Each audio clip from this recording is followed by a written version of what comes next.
반갑습니다. 반갑습니다. 어제에 이어서 오늘은 수행품 제24장. 우리가 생각해 볼 때 나 자신이 사물에 어두운 사람인가 밝은 사람인가 잘 가늠이 가죠? 나는 이치에 밝은 사람이다. 나는 사물에 밝은 사람이다. 두 중에 하나거든요. 이치와 사물에 같이 밝은 분은 참 그렇게 희귀해요. 근데 오늘 이분은 나는 이분이 이치에 밝은지는 모르겠으나 사물에 어두운 분은 대개 다 이치에 밝아요.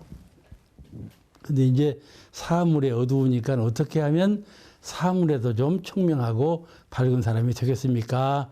이렇게 이제 대전사님께서 살으신 거예요. 대전사님께서 네 가지 길을 말씀했어. 하나는 일을 당하기 전에 미리 연말을 해라. 우리 학교 다닐 때 예습하지 않아요? 그와 같은 거이죠. 당하기 전에 돌아올 일을 미리 연마해라. 인생살이에서 이게 참 중요해요. 돌아올 일을 미리 연마하는 거. 보통 지혜 갖고 있는 사람 아니면 연마를 못 하죠. 다음에는 직접 딱 일을 당했을 때 사막으로 취사를 잘해라. 응? 바로 일을 당했을 때 사막으로 온전한 생각으로 취사한다 그러죠. 그 취사를 잘해라. 항상 공부심으로 해라. 그 말씀이고, 세 번째는 일을 지내면 사람들은 놓아버려요. 이제 지내간 일, 뭐 걱정해봐야 뭔 소용 있나? 안 해버리죠. 그런데 사물의 어두운 것을 자기가 알고 그걸 고치려고 서원을 한 사람은 일을 지낸 후에 반드시 반조해보고 대조하기를 주의를 해라. 또 하나, 네 번째. 아주 얼마나 체계적이고 주밀하신지 몰라요. 네 번째는 다른 사람이 일을 잘 처리요. 저 사람 참 사물에 밝은 사람이다. 무슨 일을 맡겨도 괜찮을 사람이다.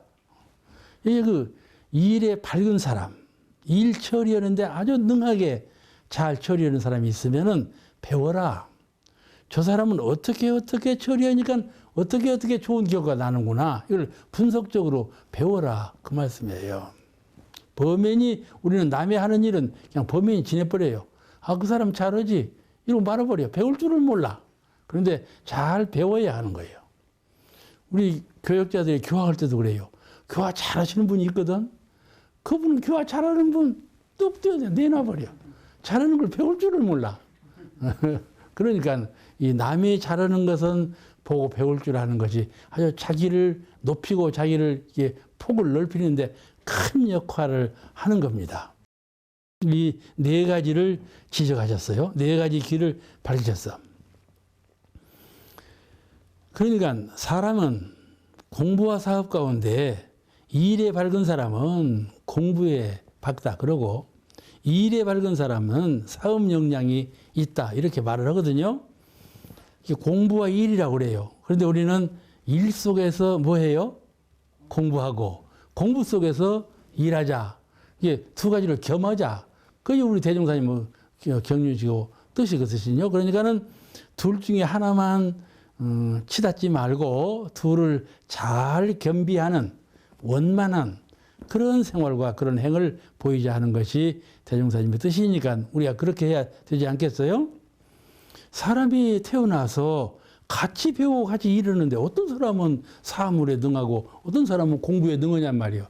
그것이 바로 전생에 해오던 습관이에요. 전생에 해오던 습관대로 자꾸 밝아지는 거예요. 하면 할수록 밝아지고 능해지는 거거든, 사람은. 전생부터 우리는 살아왔는데 누가 가르치지 않아도 이치에 밝아지는, 자꾸 더 밝아지는, 일에 더 밝고 자꾸 더 능해지는 이런 그 두 길이 있는데 사람은 대개는 사물이나 이치나 둘 중에 하나의 길로 나가게 된다. 그래서 결손이 생긴다. 그런 말씀이거든요. 일에 능한 사람은 이치에 어둡기 쉽고 이치에 밝은 사람은 일에 무능하기가 쉬워요. 그죠? 일에 무능하면 쓰겠어요. 그 이제 가정 망하는 사람이죠. 가정 망하는 사람이 망할 사람이죠. 글 공부만 많이 하고 일에 어두우면 안 되죠. 그래서 이 지혜로운 사람은 이 둘을 겸하는 인격을 갖춰야 한다. 특히 우리 수도인, 특히 지도자, 수도의 뜻을 들 사람은 한편에만 등에서는 안 된다. 한편에만 밟으면 안 돼. 그 수도 근본에 맞지 않아요. 수도라는 것은 양면성을 항상 가지고 있어야지. 특히 원불교적인 수도는 양면성이에요. 이 양면성을 원만하게 한 거예요. 그것이 대종사님의 뜻이니까는. 그 수도인, 특히 수도인 또 여러 대중을 지도하는 사람, 그 지도하는 사람은 사리간에 통해야 돼. 사와 이, 이는 이치, 사는 사물, 이 두 가지에 잘 통용되는 통달된 능력을 갖춰야 된다. 근데 이렇게 사물에 얻은 사람은요, 일에 실패를 해요. 한다고 해. 해 놓으면 실패해. 그건 사물에 얻은 것이죠. 또 그 일할 때 일에 대한 능력 부족을 본인이 느껴요. 나 안 될 거야 이렇게 능력 부족을 느끼죠. 그러니까 이 일에 실패하지 아니하고 잘 성공시키려면 네 가지 길에 힘을 써야 된다. 그래서 제일 첫째가 바로 뭐라고 했어요? 돌아올 일에 대한 예측, 전망, 돌아올 일을 잘 전망해 보는 지혜, 그런 지혜를 우리가 갖고 있어야죠. 미래사를 잘 예측하는 사람이 이분이 지자예요. 우리가 4대 지자본이 있죠? 이 세상은 지자본의 세상이 되어져 간다. 지자가 누구냐 하면은 돌아올 일을 잘 예측하는 사람이 그 사람이 지자다 그 말이에요. 본래부터 지자가 따로 있지 아니하고 자기 본수에서 나는 어떠한 본수 입장에 있는 사람인데 그 입장에서 자기에게 돌아올 일을 미리 잘 전망해보고 예측하는 사람. 이 사람이 바로 지자다. 지혜로운 사람이다. 그 말이에요. 지자는 따로 정해져 있는 것이 아니고 또 미래사를 이런 일이 돌아오겠구나 알게 되었으면 그 일에 대해서 연마를 해. 그 일이 나에게 장차 돌아오면 어떻게 할 것인가? 할 것인가 잘 미리미리 연마를 해 둔단 말이에요. 그러면 그 일을 당했을 때 아주 능하게 지혜롭게 취사할 것은 당연하지 않아요? 그리고 이 지혜라고 하는 것은요, 연마하면 솟아올라요. 무엇이 좀 부족하지만은, 뭘 모르겠지만은 자꾸 궁굴리는 거예요. 궁굴리는 거예요. 연마해보고 또 연마해보고. 그러면 자기가 풀지 못해서 꿈에 풀려. 아시겠죠? 아인슈타인이 상대성 원리를 깨칠 때에도 이렇게 아무것도 안 하고 발 쉬고 이게 책이 이렇게 잘 쌓여 있는 걸 보고 상대성 원리를 알아냈다고 그러거든. 그것도 자기가 연구하고 있는 상대성 원리는 아무것도 아닌 관계이지만은 그 아무것도 아닌 관계 속에서 알아냈다 그거예요. 그거 같이 연마라 하는 것은 지속적으로 연마해 가면 내가 생각을 굴리지 않고 있어도 그 마음만큼은 연마 속에 있단 말이에요. 그래서 깨달아지는 거예요. 우리 정신의 세계라는 것은 생각해야만 뭐가 연마되는 건 아니에요. 생각 안 해도 정신 세계에서는 연마를 하고 있단 말이에요. 아시겠죠? 그런 화두가 있어요. 그러니까 뭐 하나를 의문점을 딱 갖고 생각을 굴리고 하면 생각을 굴리지 않아도 머릿속에서 탁 깨닫는 것이 있단 말이에요. 그런 정신의 묘용이 있어요. 그런 그 미래사를 잘 연마하는 그 사람이 지혜로운 사람이다. 지혜라는 것은 타고난 것이 아니다. 또 현재 일을 당해서 잘 취사하는 사람. 연마를 아는 사람은 창왕전도죠. 그 일을 딱 당해서.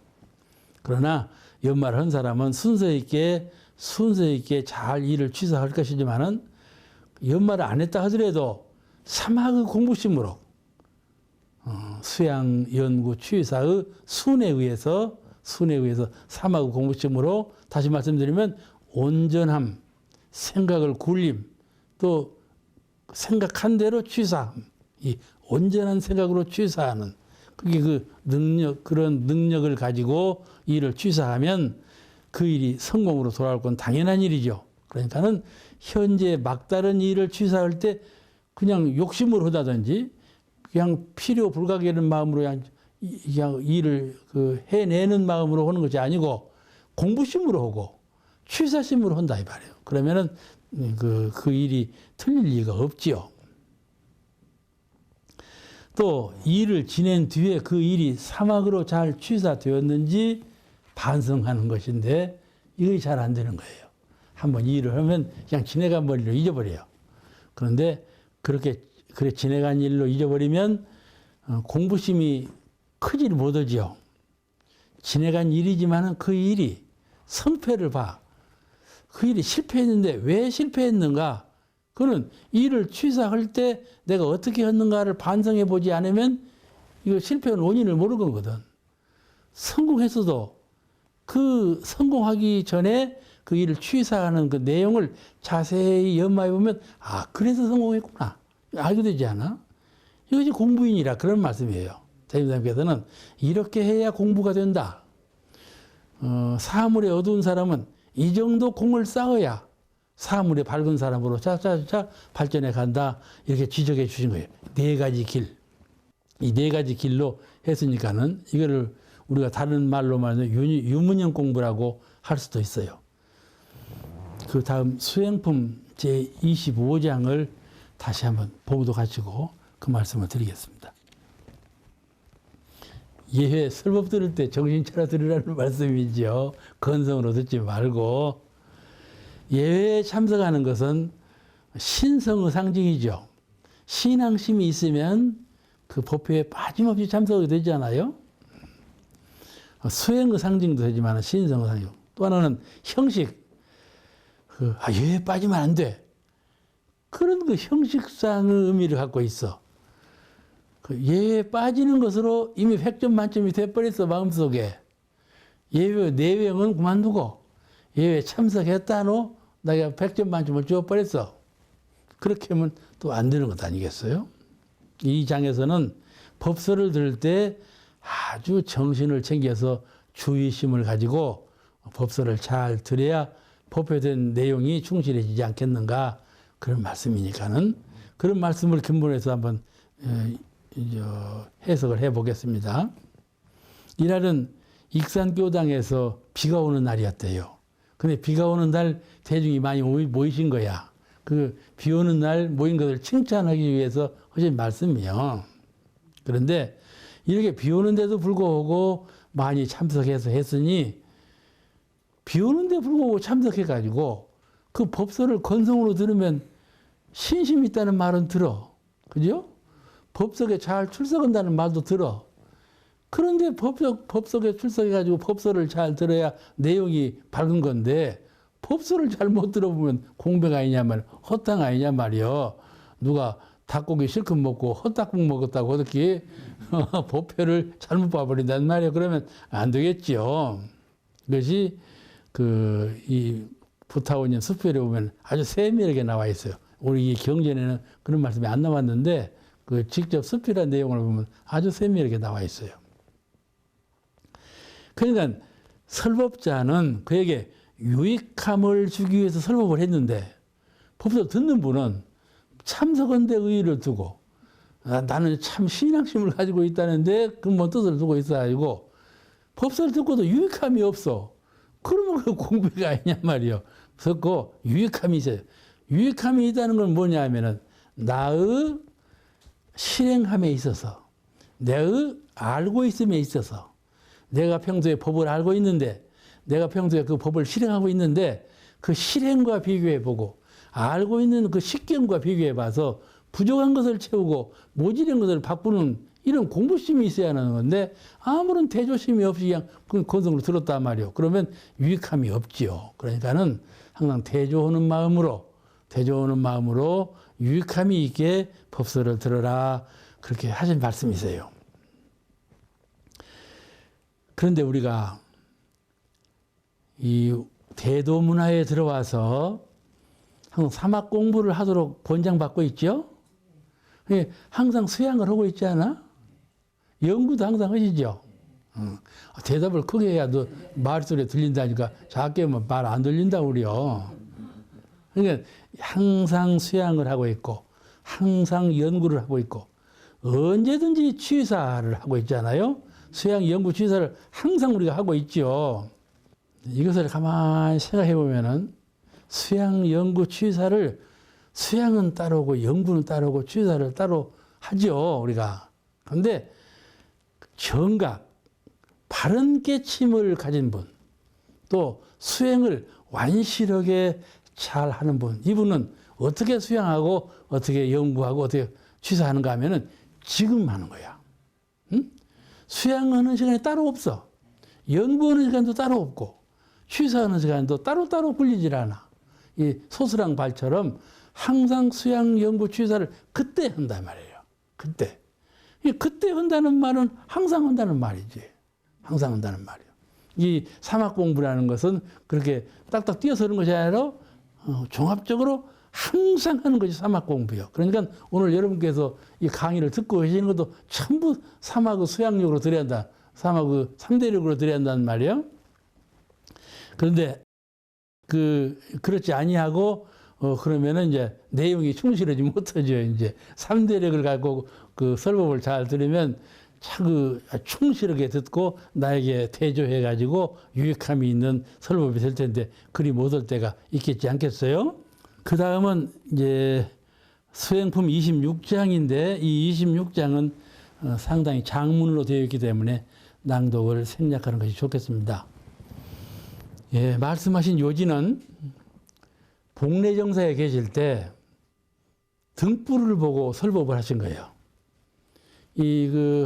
조선시대 등불, 그때 등불이라는 건 어떻게 생겼는 거냐, 이렇게 조선시대 옛날 이조시대 등불은요, 등대가 이렇게 높아요. 높아요. 나무로. 높고 등이 이만큼 있어. 그래 있어. 우리는 등을 킬 때 저 바닥에다 켜놓는데 그걸 안고 등대가 있고 등을 켜놓으니까 이게 등이 상당히 높은 자리에 있으니까 그 그늘이 상당히 큰 거예요. 이렇게 높게 그늘이죠. 이제 그걸 가르치면서 하신 말씀이에요. 저 등잔불이 사면을 밝히죠. 높이 있으니까는 동서남북 다 밝히죠. 훤하게 밝히는데 제 밑은 그 대가에 가려가지고 다 이게 어둡단 말이에요. 어두우니 그 연유가 무엇인가 하고 이제 제자들한테 물으셨어요. 그때 김남천 선지님께서 얼른 대답하시기를 저는 대종사님을 항상 한 3, 4년간 복리정사에 계실 때니까 가차히 모시고 있지만은 외래에서 왔다 갔다 하는 동지들보다도 훨씬 더 수행심이 약합니다. 이렇게 대답을 했단 말이야.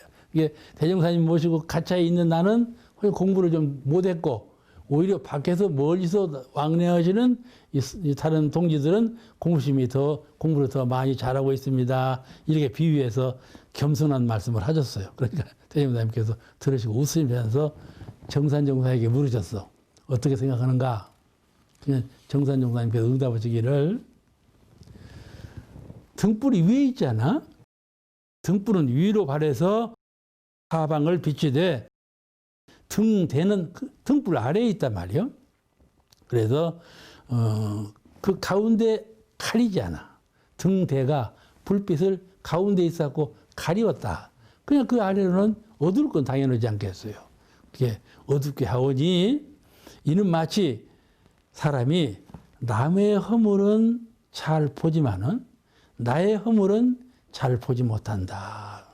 왜 나의 허물은 잘 못 보는가? 나라고 하는 상, 나라고 하는 이 육군, 그죠? 나라고 하는 정신적인 관념과 상, 이것이 장벽이 되고 딱 지혜의 광명을 가로막는다고 말이에요. 그게 그걸 바르게 판단을 못한다. 남을 보는 것은 그런 장벽이 없어. 그냥 밖으로 눈으로 보니까 보이는 대로. 그러니까 남의 시비는 밝지만은 자기 시비는 잘 밝히지 못한다. 그런 말씀을 하신 거예요. 그런데 그래서 그런 것인데 그래서 남의 시비는 바르게 판단하지만 자기에 대해서는 제대로 알지 못하는 것과 같다. 그렇게 말씀드리니까 대임사님께서 그렇게 원만하지 못한 사람이 자타 없이 밝히기로 하면 내 일은 잘 모르고 저 사람 일은 잘 알고 그렇게 하지 말고 내 일도 잘 밝게 알고 저 사람 일도 잘 밝게 알고 모두가 다 밝게 알려면은 어떻게 해야 되겠는가? 이 말씀을 다시 한번 물으셨어요. 그러니까 정산용사께서 다시 응답해 올리되 첫째는 희로애락에 끌리는 희로애락 그 편착심이 없어요.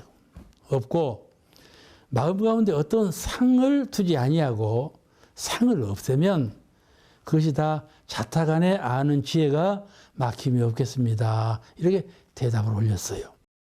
이게 희로애락에 끌리는 바가 없고 또 안에 상으로서 상에 가리운 바가 없으면 자타간에 저 사람 일도 밝게 사고할 수가 있고 내 일에 대해서도 걸림없이 환하게 알 수가 있겠다는 말씀을 사는 거예요. 그 이제 칭찬을 받으신 거죠. 그래 우리가 등하불명이라고 그러잖아요. 보통 등하불명이라고 그러죠. 그래서 여기에서 가장 중심되는 말씀은 못에 가리우면 어두워진다 그 말이죠. 우리의 정신이라는 건 본래 빛인데 무엇인가 가리우면 그 빛이 저쪽으로 통하지 않잖아요. 그죠? 빛은 직선적인 것이기 때문에 가리우면 저쪽은 안 보인단 말이에요. 그 가리우는 것을 과거 서가모니 부처님께서는 상이라 그랬어요. 사상, 상이 가리우면 사람이 지견이 어두워진다. 그 행동도 편협해지고 어두워진다. 그래서 스토인이 정신적인 광명을 환하게 그대로 발현한단 말이에요. 그게 견성오도하는 것이거든. 막힘이 없는 성품 자리를 본단 말이에요. 그럼 보는 대로 깨닫는 거거든. 그걸 견성이라고 그래요.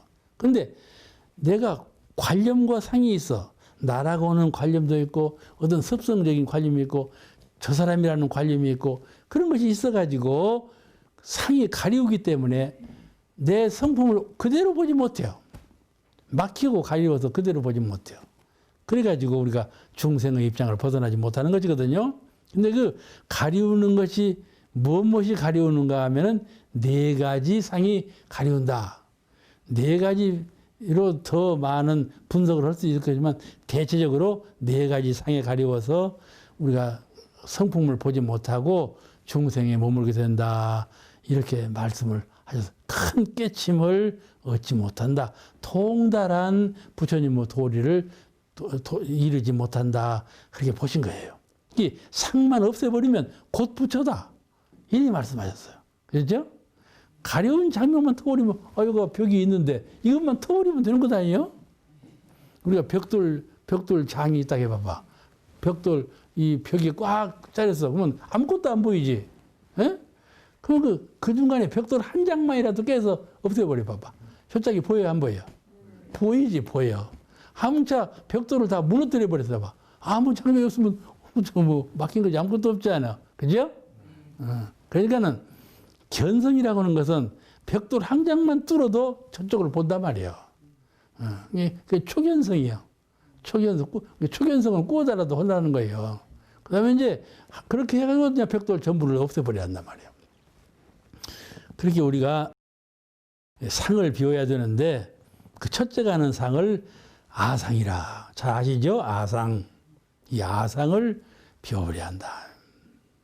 나라고 하는 관념과 상. 이것이 무서운 그 어둠을 가져오는 것이죠.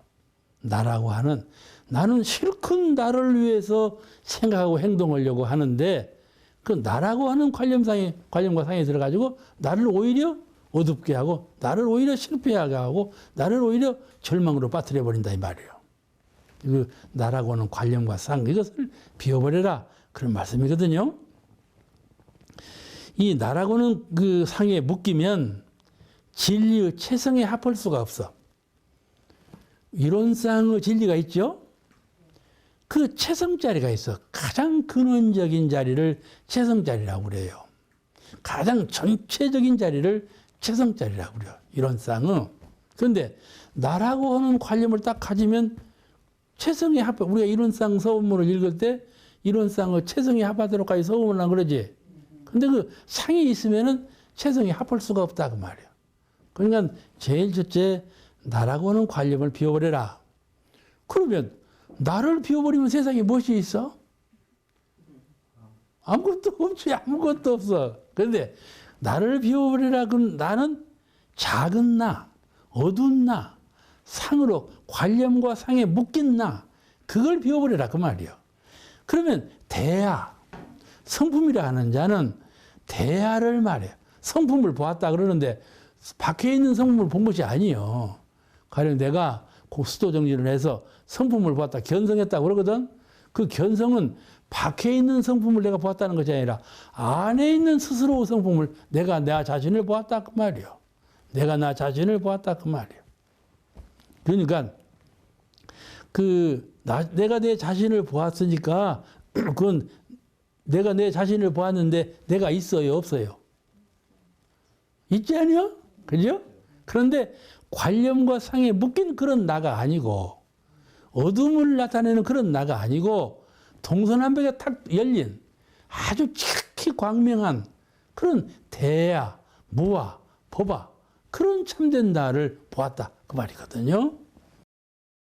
그러니까 그 최성자리라 하는 것은 근본적인 나에 개합했다.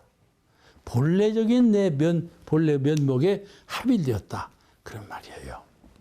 이런 최성의 합바다로까지 서원하면데 나라는 관념에 묶이면 안 된다. 그런 말씀이죠. 또 나라는 생각, 그런 관념에 묶이면 항상 사람이 비교급에 살아. 저 사람하고 나하고 비교하고 상대하고 나하고 비교하고 그죠? 비교급에 살아. 그러니까 항상 부족한 거예요.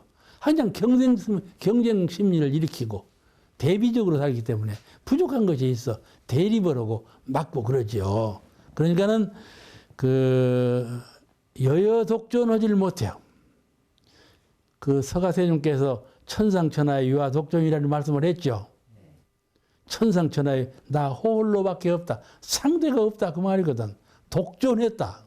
근데 그 독존은 여여하다. 그런 말씀이거든. 그러니까 우리가 나라고는 관념과 상을 가지면 나를 위하는 것 같지만은 그 실은 나를 그냥 절망 속에 빠뜨리고 나를 어둠에 빠뜨리는 거예요. 그 나라고는 상을 비워버려야 그 독존, 이 이론상의 최성의 합일할 뿐만 아니라 천지 만물과 합일된 하나된 그런 대야의 경지를 나를 달성할 수가 있다. 말씀이죠. 대야. 우리가 대야라고 하면 아유 그렇게 큰 나를 내가 어떻게 완성하리 그러지만은 대야가 아니면 만족하지 못해요. 그죠? 우리는 수도할 때 대야의 경지가 아니면 항상 만족하지 못해요. 그런 공부심이 차차 생겨나기 시작해요. 그러니까 대립하는 마음이 없고 비교하는 마음이 없죠. 복을 갖고 행복을 느껴도 비교급의 행복을 갖고 있지 않아. 저 사람보다 내가 더 부유하니까 행복하고 저 사람보다 내가 식견이 더 많으니까 행복하고 이런 행복이 아니에요. 절대적인 행복을 갖고 있는 것이지. 그러니까 가난해도 절대적인 행복이라는 것은 가난해도 행복하고 부유해도 행복하고 몰라도 행복하고 알아도 행복하고 그런 거죠. 이 절대적 행복은 그런 것이에요. 그것이 바로 나라는 관념을 비워버리고 그 대야적 입장에서 그런 최성에 합일되는 입장에서 나라는 관념을 비워버려야 한다. 그런 말이죠. 오늘 공부 여기서 마치겠습니다. 감사합니다.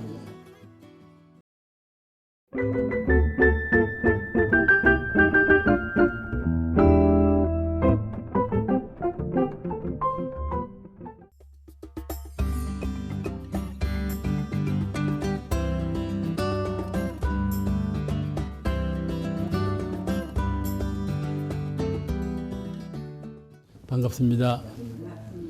네, 오늘 공부는 수행품 27장을 공부하시겠습니다. 되게 이제 그런 말씀이신데요. 원만한 사람이 되어야 된다는 것을 대종사님은 항상 강조하세요. 원만한 사람이 되어야 한다. 그런데 원만한 사람이 되기 위해서 지견을 널리 구해야 한단 말이죠. 그래야만 아는 것이 원만해져서 심행이 원만해지지 않겠어요? 그 이제 자기의 뜻이 원만한 사람이 되어서 널리 지견을 얻고자 하면 먼저 한편의 집착함이 없어야 한다.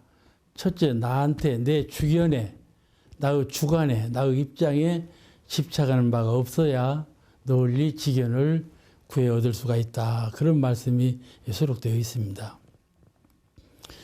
그래서 그 비유로 특정한 학자나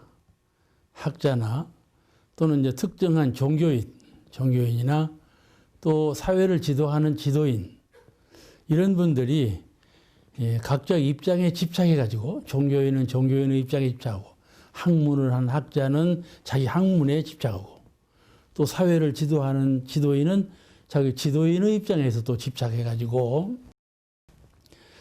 그 다른 사람의 법을 널리 알지 못하니까 응용을 못하죠. 그래서 다른 사람의 법을 널리 알고 응용해서 원만한 인격을 이루어야 된다. 그러지 못한다 그 말씀이죠. 그러니까 그렇게 해라 그런 말씀이신데, 그러니까 제자가 물었어요. 살았어요. 그렇게 되면은 자기의 주장은 놔두고 다른 사람의 해놓은 것을 지견을 넓히게 자꾸 배우기만 한다면 그 본인의 주관이 사라져버릴 것이 아니겠습니까? 그렇게 말씀을 사르니까 그 말이 아니고, 본인의 주관은 그대로 잘 세우면서 널리 다른 사람의 그 해놓은 말을 배워서 지견을 열어서 보완해서 원만한 인격을, 원만한 사람이 되라, 이렇게 말씀하신 때문이에요. 여기서 이제 주가 그 원만한 사람이 되라는 말씀인데, 원만한 사람이 되어야 가정이 원만해질 것이고, 그 이웃과 사회가, 국가, 인류가 다 원만한 그런 사회로 발전해 갈 수 있기 때문에 그 인격을 먼저 원만하게 하라, 그런 말씀이거든요. 근데 우리가 이제 원만한 사람, 어떤 사람이 원만한 사람일까요? 원만한 사람. 항상 원불교는 원만주의예요. 이론상을 표본으로 한 원만주의를 늘 주장하고 있는데, 어떤 사람이 원만한 사람일까? 여기 바로 이제 사막병진을 하는 분, 수양, 연구, 취사의 사막을 고루 닦고 고루 활용하는 그분을 원만한 인격자라고 할 수 있지 않겠어요? 수양력이 있어서 좀 사람이 좀 중후해야죠. 접사람이 되어야 돼. 헛사람이 되지 말고 접사람이 돼. 진리하고 부처님하고 접목이 된 그런 접사람이 되어야. 그래서 그냥 가벼이 날뛰는 사람이 아니고, 가벼이 욕심으로 흔들리는 사람이 아니고, 좀 중후한 무게가 있는 수양력이 보이는 그런 인품을 지녀야 되지 않겠는가. 그러면 그분은 정신이 맑을 것이고 요란함이 없는 사람이 아니겠어요? 정신이 맑고 요란함이 없는 그런 분, 수양력을 갖춘 분이죠. 또 그렇게만 이제 되면 안 되고, 수양력에만 집착해서도 안 되고, 또 밝게 알아야죠. 사람이 좀 총명하고 지혜가 밝고 이런 분이라야 안 되겠어요? 12이해가 분명한 이런 분이라야 된다 말씀이죠. 그래서 연구력이 있어서 사리가 분명하고 정신이 밝어. 그 첫인상이나 말씀을 들으나 행동을 보나 삶을 보나 간에, 저분은 참 나보다 훨씬 더 지혜로운 사람이다, 이렇게 인정받을 만한 그런 지혜로운 사람이 되어야 한단 말이에요. 정신이 밝아야 하고 12이해에 정당해야 한다 그 말씀이죠. 그와 같이 수양력과 연구력을 겸비하면서 또 추사력도 아울러 갖추어서 매사에 정당하고, 그 일마다 정당하게 취사하는 사람이 참 희귀해요. 의로운 사람이 참 그렇게 많지 못하거든요. 그 정신이 의롭고 모든 것이 건설적으로 일을 진행하는 그 사람이 되어야 되는데, 그런 사람 다 신의가 있는 사람이죠. 이렇게 해서 사막을 병행하는 그런 분이 원만한 인격자고 원만한 사람이다. 이렇게 자기의 인품을, 자기의 인격을 원만한 인품으로 향상시키려면 널리 다른 사람의 해놓은 것을 널리 그 지견을 넓혀서 다 배워야 된다. 그래야 원만해진다. 그런 뜻이에요. 근데 지금 세상은요, 현실적인 장벽은 많이 사라졌어요. 옛날에는 다 울타리 맞고 안 살았어요? 공무원, 이제 초등학교도 다 울타리 맞고 살았는데 지금 울타리 없죠? 다 울타리 벗어버렸죠.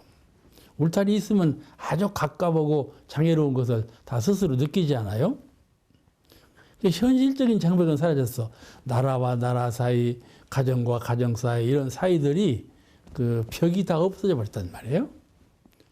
그런데 조심스럽게 유심히 보면 정신적인 장벽은 더 세워졌단 말이에요. 의식적으로 장벽을 쌓아놓고 있어. 현실적인 장벽은 다 무너졌는데 그것이 문제인 것 같아요. 정신 문제는 누가 취급하냐면 종교가 하거든요. 이게 종교 역할이라는 것은 모든 인류가 정신적인 담벽을 쌓아서 막힌 그런 상태에 있는데 그 정신적인 마음의 세계에서 막힌 것을 종교가 열어주는 그런 역할을 해야 되겠다. 지금부터 과학문명 시대가 되고 사회주의 시대가 되어가지고 사회라고 하는 것은 열려야 되는 거예요. 그래서 그런 문명 사회는 아주 확연하게 많이 열렸는데 그 속에 담은 보이지 않는 정신의 세계, 마음의 세계에는 오히려 장벽이 더 도탑게 쌓인 결과를 낳았다. 이것이 이 마음의 장벽이라는 것은 종교가 들어서 깨달음을 주고 장벽을 열어가야 된다. 그런 말씀인데 이런 장벽이 없어야 원만한 사람이 되죠. 근데 사람들은 그렇지 않지 않아요? 사람들은요, 늘 새로운 것을 만들어내요. 창작을 하고 연구 개발하고 다 그러지 않아요? 독창적인 것을 퍽 좋아해요. 우리는 요새 한국인 보고 한국인은 한국인다워라. 그러면 세계가 다 따라올 것이다. 이렇게 주장하고 있지 않아요? 그와 같이 그 민족의 그 사람의 모든 면에서 독창성을 사람들이 좋아하게 됐다. 그런데 그 독창성, 개별성, 창의성 이런 것은 서로 다르단 말이죠. 달라.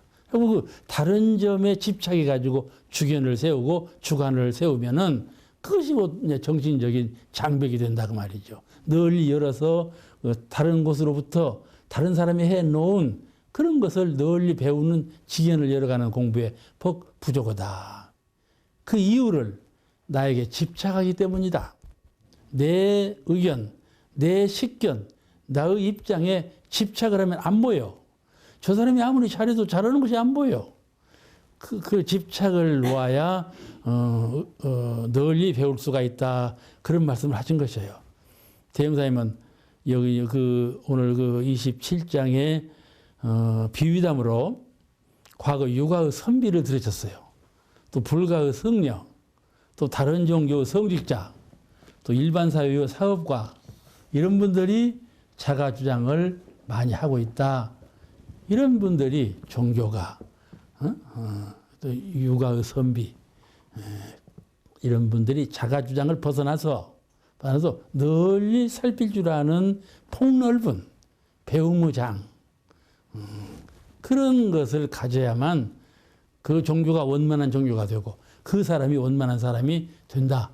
그런 말씀이거든요. 원만성을 강조하는 거예요. 그런데 사실적으로 그랬어요. 옛날에 선비라는 분들은 다 청빈하고 고고하고 이론적인 것을 좋아하는 그런 유가 선비들. 선비 정신이라고 해갖고 그걸 좋아했잖아요. 선비 정신이라고. 아주 가난하고 화차 이런 거 둘러보지 않고 가난하게 살고 그런 걸 더 좋아했단 말이죠. 그런데 요즘 그렇게 가난하게 살고 해봐요. 그냥 소외받아 버리죠. 그런 사람은 그냥 몰골이 되어버려요. 그 시대에 맞지 않는 일이 이제 되어버렸죠.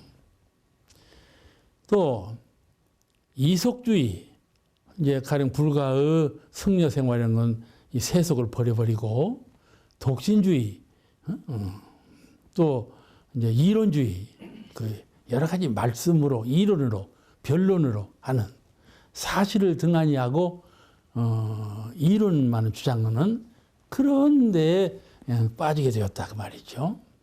그런 걸 아주 좋아하게 됐어요.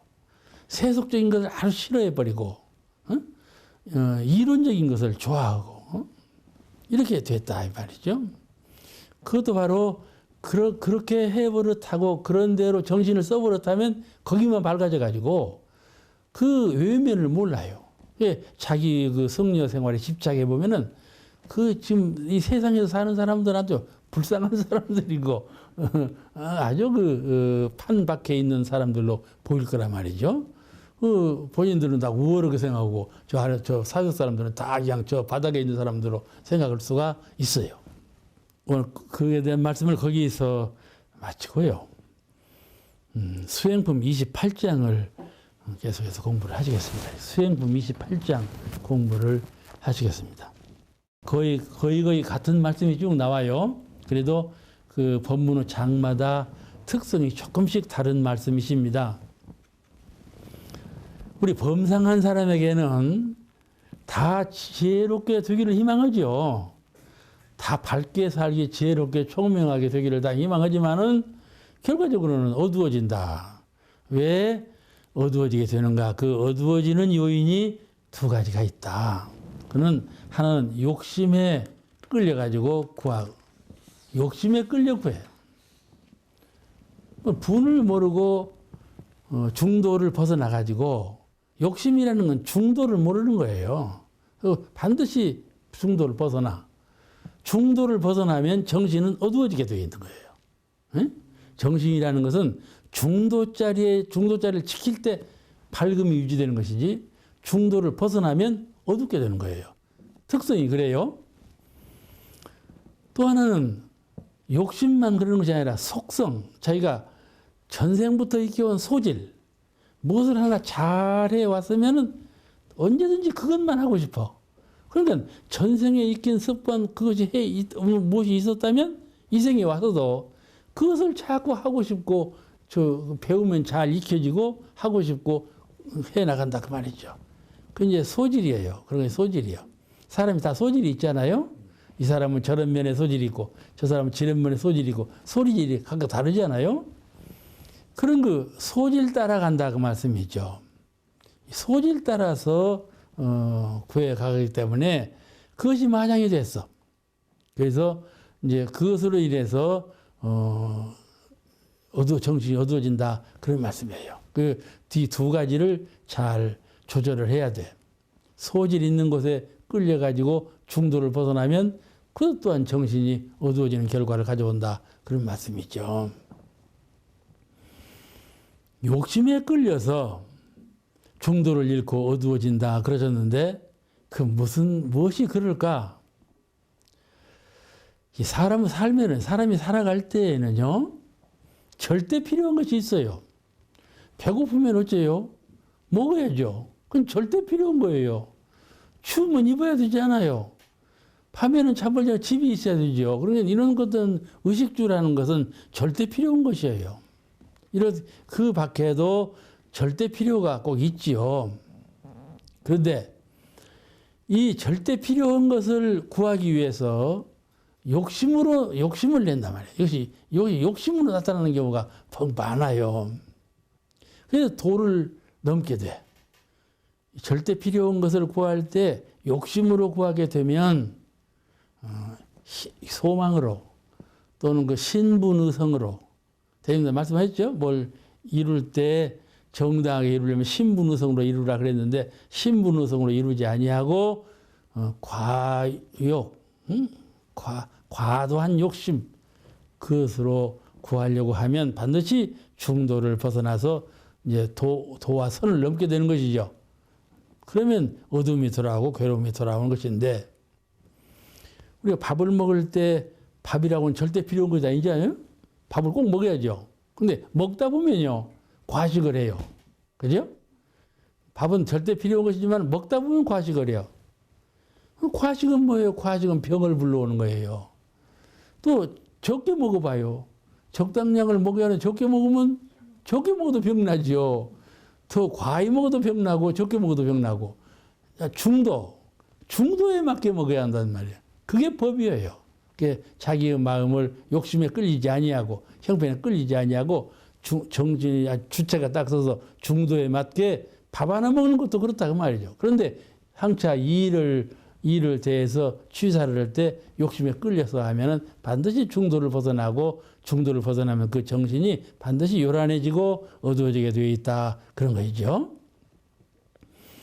이 서가모니 부처님께서 많은 설법을 아주 재미있게 하신 분야가 많아요. 그 가운데 자바아함경에 보면은 사부인 얘기가 나와요. 그 사부인 얘기가 참 재밌어요. 사람이 태어날 때 처음에 부인을 얻었다는 거예요. 그 부인을 얻었는데 부인을 얻어놓고 보니까 그 부인이 허자는 대로 해야 되겠어 이것이.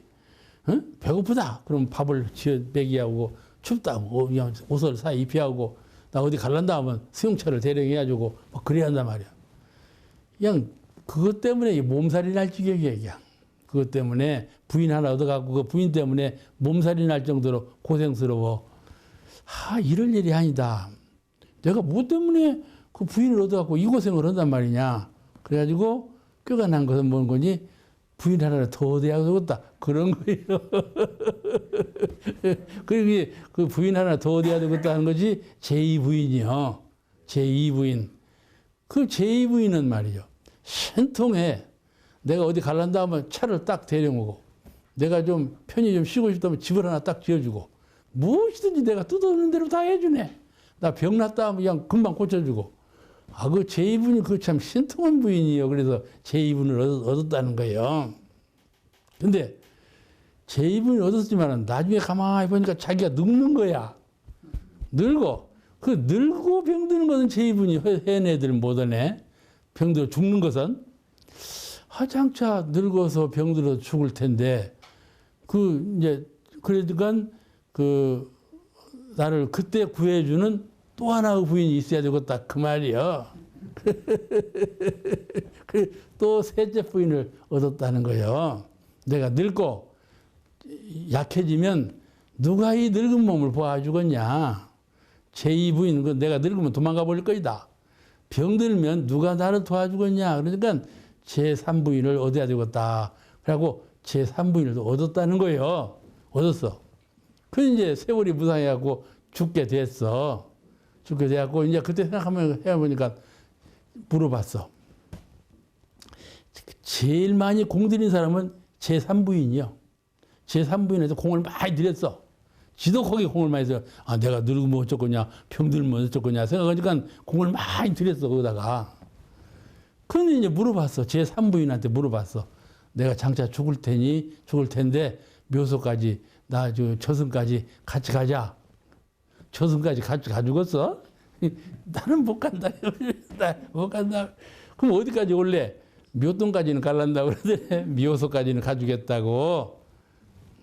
그래서 이제 할 수가 없이 그렇다면 또 하나 부인을 얻어야 한다. 저승까지 같이 갈 부인을 얻어야 한다. 그게 제4부인이요. 그것이. 제4부인. 그 제4부인을 또 얻었다는 거예요. 근데 그 제4부인은 신통하게 당신이 저승에 가면 그 저승에 까나가고 극락으로 나면 나 극락으로 갈 거이고 지옥으로 빠져도 내가 지옥까지 모시고 가리다. 그러더래. 제4부인이. 그 아주 신통한 제4부인을 얻었어. 근데 죽게 됐단 말이야. 죽게 됐어. 근데 그 제4부인은 공을 하나도 안 들였어. 사부인한테는. 필요해서 얻긴 얻었지만은 공을 들인 바가 없어. 그러니까 빈손으로 갈 수밖에 없지 아니요. 사부인한테 공 들인 것이 전혀 없으니까. 묘소까지, 극락까지, 지옥까지 다 간다고는 했어도 그한테서 내가 뭘 받아올 것이 없어. 공을 안 들여놔서. 이제 그런 얘기를 세종께서 하신 것이요. 그게 무슨 얘기인가 하면은 사람이 태어나면 몸으로 태어나지 않아요? 이 몸이 제1부인이요. 그냥 몸 허자는 대로 노예가 돼가고 내 영성이 몸은 노예가 돼가고 몸 허자는 대로 하지 않냐. 그냥 죽을 판이지. 두 번째 얻은 부인이 재물이라고 하는 거예요. 재물만 들어오면 모든 것이 해결되지 않아요. 돈만 있으면. 이게 제2부인은 돈이고 제3부인은 누군가 하면은 늙고 병들었을 때 나를 보호해 줄 사람 그건 누구요? 자녀요. 자녀를 얻어놓고 그냥 그 자녀한테는 그냥 뼈가 흙골이 되도록 일을 해주고 도와주거든. 그래 놓고 이제 갈 때는 이놈의 자녀가 묘등까지만 따라올란다 그러네. 저승까지는 못 가겠다 그러지 않아요. 그게 소용없는 거라. 그래서 제일 마지막으로 얻은 부인이 사부인이 이제 마음 부인이라. 마음으로 돌아왔어. 마음으로 돌아왔는데 마음에는 아무런 공을 안 심어놨단 말이요. 아무런 공을 심어놓은 것이 없어. 그러니까는 적수공건으로 빈손으로 갈 수밖에 그리 됐다는 얘기를 하셨단 말이지. 그 다음 수행품 29장을 잠깐 공부하시겠습니다. 29장. 이 동학에 다니는 이 교도가 대종사님을 배우러 와가지고 그러니까 나한테 뭘 배우러 왔느냐고 물어진 거죠. 그러니까는 좀 직견을 넓히고자 합니다. 이 말씀은. 그러니까 어떻게 하면 직견 지식을 넓히고자 합니다. 이게 어떻게 하면 그 지식이 넓어지는가에 대해서 대종사님께서 말씀하신 본문이 여기에 수록되어 있습니다. 그 제자가 어떻게 하면 지식이 넓어지리까? 지식에 대해서 물었어요. 그죠? 지식이라는 건 배워서 아는 것 아닙니까? 배워서 아는 그 지식이 좀 많고 광대해가지고 좀 밝은 지식을 얻고자 합니다. 그런 뜻이죠. 대통령께서 그대가 지금 나한테 묻고 있는 거, 그것이 바로 지식을 넓히는 방법이고, 나는 그대를 만나서 그대 동학에 대한 이야기를 듣는 거, 이것이 바로 내가 지식을 넓히는 것이고, 서로가 이렇게 그 세상 만물을 접응할 때 거기서 다 지식을 얻어서 활용해 쓰나니라, 이런 말씀 하셨는데, 그 말씀 대단히 쉽지 않아요. 근데 우리가 실제로 그러지 않거든요. 누구 만나도 인사치레만 하죠. 그분한테서 내가 무엇을 배울까 한 것을 잊어버리고 살아. 그분 다 가버리고 난 뒤에서 이제 후회하는 거야. 누구든지 만나면 내가 그분은 능한, 그분은 밝은, 그분이 힘써 오고 있는, 그래서 무엇을 배울 거인가에 대해서 잘 배울 줄 아는 사람이 되어서. 우리 일상생활 역법이 나오죠. 잘 배울 줄 아는 사람이 되자. 참 그 중요한 말씀이에요. 지식이라는 것은 광범하고 특성적이어서 한 사람이 다 가질 수가 없는 거예요. 지식이라는 건 본래. 그죠? 어떠한 분야에 대한 식견, 이거는 그 분야에 소속된 것이지 통달된 건 아니거든요. 묶인 거예요. 여기에 대한 지식, 여기에 대한 지식, 저기에 대한 지식이 다 있는데 이 모든 지식을 어떻게 한 사람이 다 갖고 있냔 말이요. 각자별로 다 갖고 있는 것이지. 그러니까 내가 다 가지려고 해서는 안 되고 그 갖고 있는 것을 내가 잘 배워서 그때그때 배워서 잘 활용할 줄 알아요. 그 사람을 잘 활용하고 그 식견을 잘 활용하고 이렇게 활용할 줄 아는 사람이 되어야 한다. 이 말씀은 모든 것을 다 내 것 삼으려고 하지 말아라 그 말씀이에요. 왜냐하면은 이 시방 세계가 다 오가의 소유, 부처의 식견을 얻으면, 부처의 경지에 도달하면 나는 나요, 천지는 천지요, 너는 너요 이렇게 나눠졌는데 부처님의 경지에 도달하면 그 나눠지지 않았다. 도무지 하나다. 그런 경지에 도달하게 된단 말이에요. 그러니까 꼭 내 것을 쓰는 것처럼 그렇게 활용해 쓴다 그 말이에요. 응? 알겠죠? 그게 대산 종사님께서 배산을 학생들하고 같이 올라갔는데 저 만석평야가 있죠. 그 막 곡식이 막 누렇게 익었는데 그걸 가르치면서 저 나락을 다 자기 것 만들 사람 누구냐 그러신단 말이에요. 그런데 누가 저 들녘에 있는 누른 나락을 내 것 만들겠어. 시방이 오가의 소유라 했으니까는 시방이 오가의 소유니까 저거 내 나락입니까? 그럴 거예요? 그러지 않잖아요. 실제로 어떻게 하면 저 나락이 내 것이 될까요?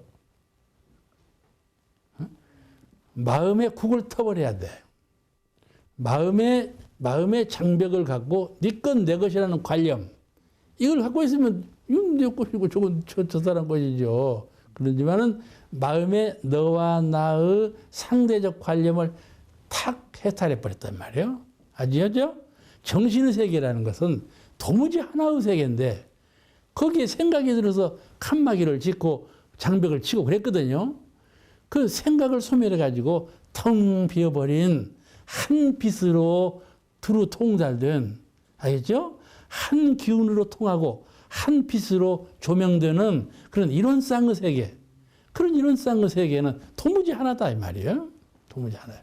그건 이론상의 세계는 법의 세계예요. 그렇기 때문에 저 나락은 내가 법으로 사고 팔고 해서 갖다 먹기도 그런 것 아니에요? 그러죠? 법으로 다 법으로 해석하고 경편철도를 탈 때 전주에서 익산 가는 경편철도는 이제 제자 한 분이 우리 원불교 교단에 경편철도 하나를 사서 놓았으면 쓰겠습니다. 그러니까는 그게 구기적인 소리 하지 말아라. 늘 돈 주고 활용하면 되는 것이지. 거의 뭐 꼭 우리 것으로 해야만 되겠냐. 그렇게 하신 법과 같이 모든 것은 다 그렇다. 그런데 지식이라는 것은 광범하고 특성적인 것이기 때문에 한 사람이 다 가질 수가 없는 것인데 그것을 가지려고 하면 안 된다. 그래서 천문학자는 지리학을 배워서 그 지리학을 배워야 천문학이 더 원만해지지 않겠어요? 그죠? 내가 천문학을 연구해서 천문학을 갖고 있는데 천문학을 갖고 있으니까 나는 천문학을 토 떨어지게 다 알고 있다. 그러지만은 바로 분상에서 본다면은 지질학까지 다 배워서 비교급으로 또 보완을 해서 알아야 천문학을 완전하게 아는 것이란 말이에요. 천문학만 안다고 해서 다 아는 것이 아니고 그 상대되는 지질학까지를 배워서 이해를 하고 있어야 이 천문학이 완실한 천문학이 된다 말이죠. 그렇지 않아요? 예. 아버지로서 가정을 다스리는데 어머니의 심사는 몰라. 아버지 심사로만 하려고 그 가정이 되지 않지요.